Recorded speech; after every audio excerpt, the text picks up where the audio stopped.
Do pastor Silas de domingo passado. Ele falou sobre Jonas.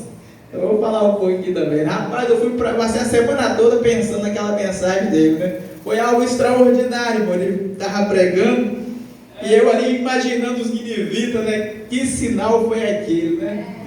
Versículo 22 diz assim: porque os judeus pedem um sinal e os gregos buscam sabedoria. Versículo 23: mas nós pregamos a Cristo crucificado, que é escândalo para os judeus e loucura para os gregos. Podemos assentar.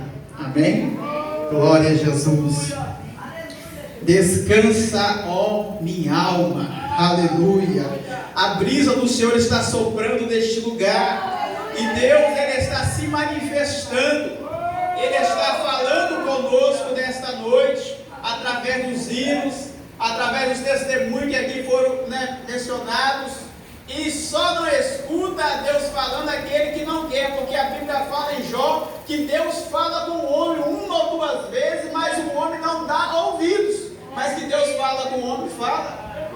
Deus avisa o homem que vai acontecer, mas às vezes o homem está surdo, mas aí Deus, Ele fala. Mas será que nós estamos dispostos a ouvir o que Deus está falando conosco? E nesta noite Deus está falando: descansa, porque Ele está no controle de tudo. Foi cantado aqui que ainda há vida aí.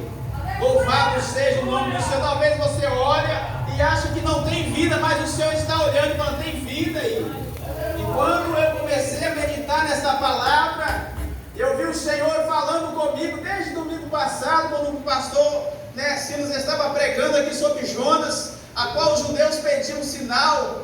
E eu fiquei maravilhado quando Deus começou a palestrar comigo durante a semana sobre algo profundo que Deus, Ele manifesta na sua palavra. Louvado seja o Senhor. E quando eu comecei a ler 1 Coríntios capítulo 1, versículo 22, Paulo escrevendo à igreja de Corinto, ele fala: porque os judeus eles pedem um sinal e os gregos eles pedem sabedoria. E eu fui querer entender o que quer dizer os judeus pedem sinal. O judeu ele tem uma nação a qual está acostumado com muito poder, uma nação a qual está acostumado com muitas maravilhas, com muitas coisas diferenciadas. Porque até então eles são descendentes de Abraão, um homem que não podia ter filhos, um homem adiantado em idade. Então eles já são fruto de um milagre, fruto de um sinal. Eles têm na essência, os judeus, no seu DNA, o milagre já ali no seu DNA. Porque desde quando a nação do judeu ela veio a existir, ela já nasceu num milagre. Porque Abraão não podia ter filho. Abraão era adiantado em idade. Sarai, a sua esposa, ela era estéril. Mas o Senhor fez uma promessa a Abraão. Então a nação de Israel, ela nasce de um milagre. Ela nasce de um sinal.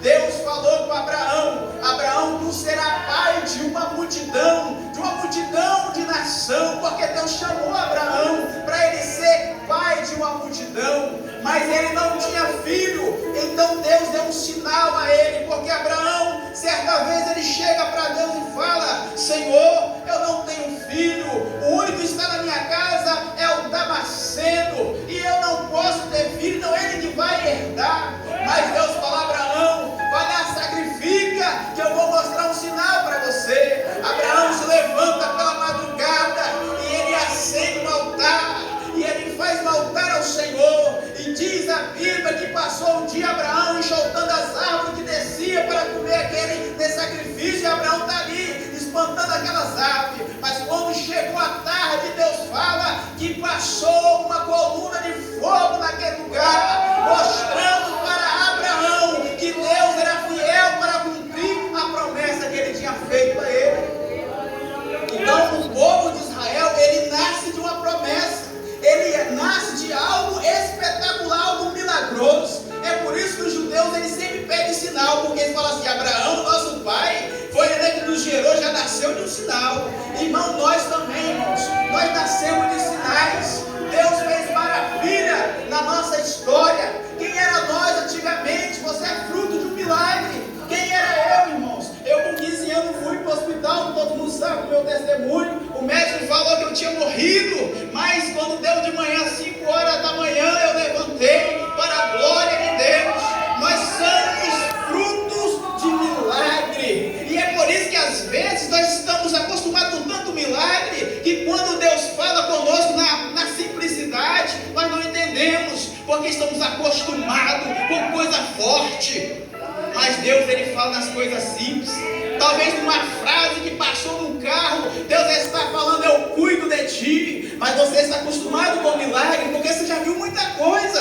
Você já viu muita coisa da parte de Deus. Fica até difícil Deus falar com você na simplicidade, como foi cantado aqui. E você acha que Deus não está falando, mas Deus está falando. Nós temos que voltar ao primeiro amor, né? Lá em Apocalipse está: tenho contra ti que deixaste o primeiro amor. É levantar pela manhã e falar: Senhor, muito obrigado por esse dia.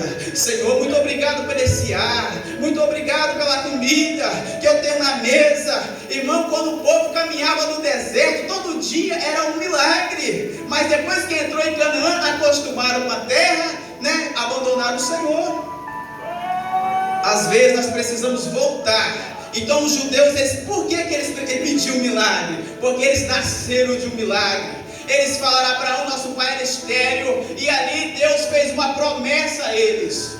Louvado seja o nome do Senhor. Aí depois de Abraão veio Moisés, um homem, né, que Deus chamou, e ele passou ali, tirou o povo de Israel do Egito, passou o Mar Vermelho. Então eles falaram assim: olha, tinha um líder na nossa nação, que quando ele chegou no Mar Vermelho se abriu. Então imagina o judeu ele não queria saber de teoria, eles queriam saber de sinais, porque nós, irmãos, estamos acostumados com coisas maravilhosas, e Deus quer falar conosco das coisas assim, nós não entendemos.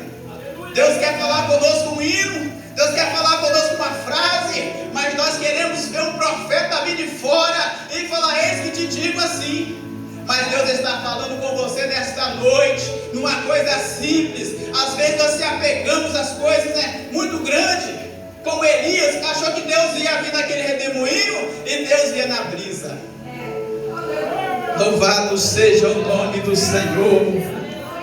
Nós queremos ver Deus, talvez um terremoto. Senhor, eu quero ver Júlio Trovão pregando. Senhor, eu quero ver o irmão que, né, balança aqui os bancos. Mas Deus está falando na brisa nesta noite.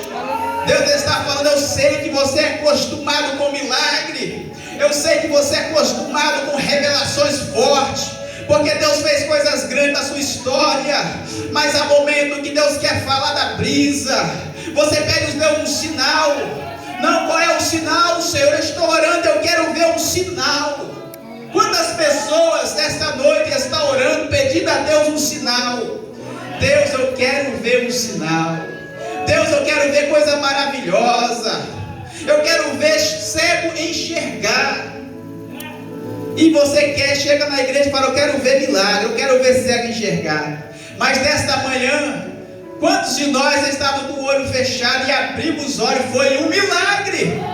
Se você abriu os olhos nesta manhã, foi um milagre de Deus. E você não glorificou a Deus por esse milagre. E quer ver Deus fazer um milagre, abrir os olhos do cego, se você não está glorificando as coisas pequenas. Deus fez milagre hoje. Muita gente não andava, estava deitado numa cama, mas se levantou nesta manhã. Foi um milagre de Deus. É milagre, irmão. Nós vivemos milagres. Se você anda, é milagre de Deus. Se você está escutando esta mensagem, é um milagre de Deus. Porque se não fosse Deus, você não estaria ouvindo esta mensagem. Você não estaria vendo. Você talvez estaria lá no hospital, mas hoje Deus te deu saúde, e é dia de glorificar Deus. Mas os judeus pedem um sinal. Senhor, eu quero um sinal. 30 dias orando, 60 dias orando. Senhor, manda um sinal. Senhor, eu quero ver os céus abrir. E Deus está falando na brisa: eu estou contigo, meu filho.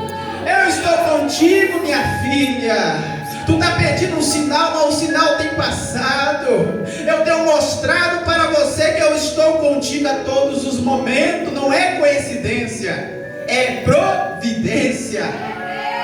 Tem gente que trabalha com coincidência. Não é coincidência, é providência. Na vida do cristão, irmãos, não tem coincidência, é tudo providência de Deus. Meu pai, ele estava para operar das vistas, e nós estávamos com uma dificuldade muito grande, e eu fui morar numa casa de aluguel lá, porque estava construindo, e o número da casa era 318, e parece até simples, né? E eu naquela peleja para operar o meu pai das vistas, chegamos no hospital da clínica e encontramos um médico. O nome do médico era Dr. Abraão. Eu falei, é mistério de Deus. Eu estou numa casa 318 e o médico é Abraão. Já lembrei da Bíblia que Abraão venceu a guerra com 318. Irmãos, não é coincidência não. Então Deus estava falando, eu estou contigo. Está vendo, irmão? Não tem coincidência, é providência. Mas você está impedindo um sinal do Senhor. Será que Deus tem falado contigo? Será que você tem ouvido Deus falar com você? Senhor, eu quero um sinal, eu quero um profeta me falar, eu quero ver a igreja tremer, mas Deus está falando na brisa, eu estou contigo. Te acalma, porque desde a manhã eu estou falando. Mas você está acostumado, né, irmão? Nós somos judeus, estamos acostumados com o sinal, né, irmão Deus? Estamos acostumados. Irmão, se o profeta não vir falar, eu não acredito. Mas Deus está usando o profeta para falar nesta noite que Ele é com você. Que apesar de você pedir um sinal, Ele já está dando o sinal para você. Glória a Jesus. Então, na história de Israel, irmãos, há muitos sinais. Moisés, Josué, o grande capitão. Então eles olharam para Jesus e falaram assim: mestre, eu quero um sinal. Olha só, eles estão vendo Jesus fazer um milagre. Eles estão vendo Jesus curar o cego, mas eles pedem um sinal. Irmão, Deus está operando nesta noite, ainda você está pedindo um sinal. Olha só, Deus está falando contigo, mas ainda você está pedindo um sinal. Senhor, será que é o Senhor? Então o povo estava vendo Jesus fazendo milagre e eles ainda pediram um sinal. Jesus fala assim: olha, não será vos dado outro sinal a não ser do profeta Jonas, que esteve 3 dias e 3 noites no ventre do grande peixe. E assim também eu vou estar em 3 dias e 3 noites no centro da terra. Agora olha só que há algo extraordinário. Eu fiquei meditando sobre o que o pastor estava falando. Imagina os indivíduos tudo na praia. Eu pensando, né, irmão? O pastor estava pregando e eu imaginando, irmão. Verãozão, todo mundo na praia. Imagina a praia cheia de gente. Pensa que não parece um peixe muito grande. E vomita um homem na praia. Que coisa aterrorizante, assustadora. Mas aquele homem já saiu pregando: olha, arrependei-vos.